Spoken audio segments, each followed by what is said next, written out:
And I think sometimes composers, I'm sure present company accepted, can be guilty of writing what they think they've written and forgetting accidentals elsewhere, or thinking they're in a new key and forgetting the key signature actually isn't that new key.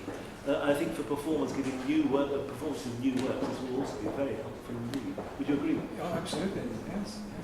Well, thank you very much for the observation. So often they're riddled with misprints, first edition or first copies from composers. Because they've forgotten to put them in. Because the accidentals are ambiguous, or they think they know what they mean, and it's not actually what they've written. And so within the shape of the note head, one knows they exactly what it couldn't is. get it wrong. Yeah. Absolutely.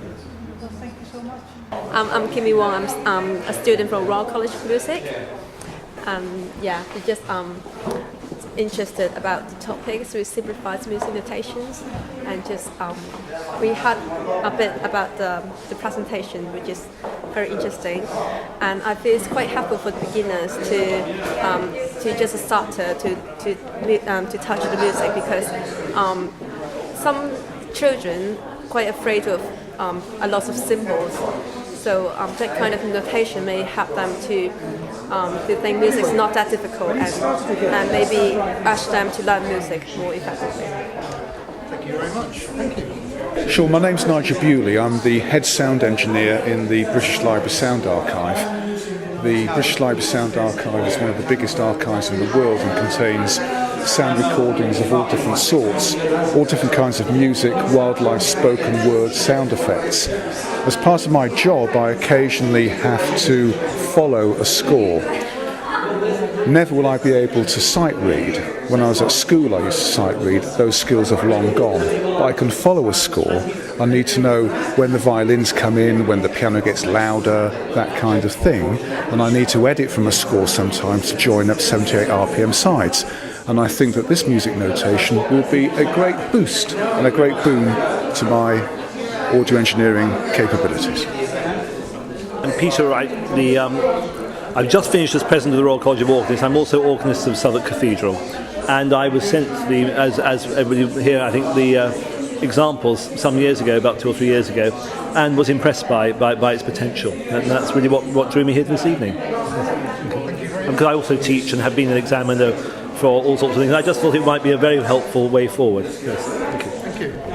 My name's Mandy. I'm a singing teacher. Also, I work for music academies and things. I just find it really interesting, because it's something that's always frustrated me, trying to remember key signatures, probably especially as a singer, because there's not that visual thing like when you play a piano and you know which sharps, but to remember, in your mind which ones are sharps and flats, it's actually really difficult. And I find a lot of people, all ages that I teach, find it very hard to get their head around like double sharps and flats and stuff, because it just doesn't make any sense. It's not really very logical to read that on a score.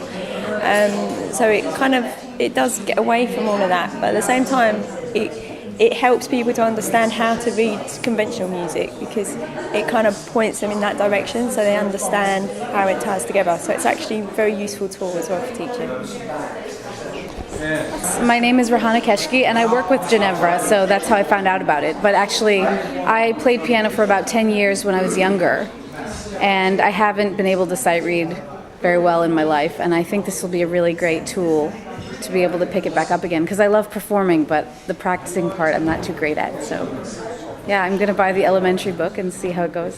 Thank you very much. I'm Chris Clark. I'm from the British Library. I do play the piano and I sing. I sing quite complex music as well, so I've been delighted to find out today that they're planning to extend it to kind of microtonal music as well as chromatic music, and I bought a copy of the book tonight because there are a couple of pieces I play that are in there which have presented a number of stumbling blocks over the years, so I'm going to try it out and see if it works, see if it helps.